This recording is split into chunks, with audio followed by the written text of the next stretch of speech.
Welcome to our channel. Today we how to reset your Microsoft Outlook settings, full guide step by step clearly. To reset your Microsoft Outlook settings, first, close Outlook if it is currently open. Press the Windows key on your keyboard or click the Start button. Type Run in the search bar and hit Enter. In the Run dialog box, type outlook.exe/resetnavpane and then click OK. This command resets the navigation pane in Outlook to its default state. Check if Outlook opens correctly and your settings are restored. If you need a more thorough reset, navigate to the Control panel.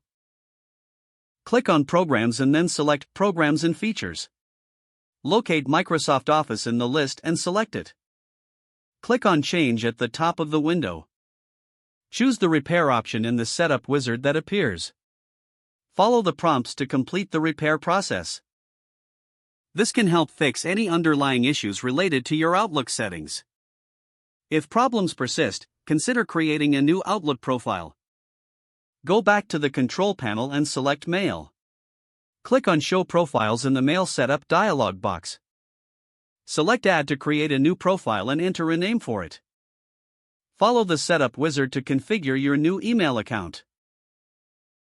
After the profile creation, select the new profile and set it as the default. Open Outlook with the new profile to see if your issues are resolved. If your settings still need adjustments, go to File and then Options. Review each category such as Mail, Calendar, and Contacts for specific settings. Make any necessary changes to tailor Outlook to your preferences. Finally, close and restart Outlook to apply all changes completely. This fully guides you through resetting Microsoft Outlook settings effectively. If the page does not load, refresh the browser or try again in a private or incognito window.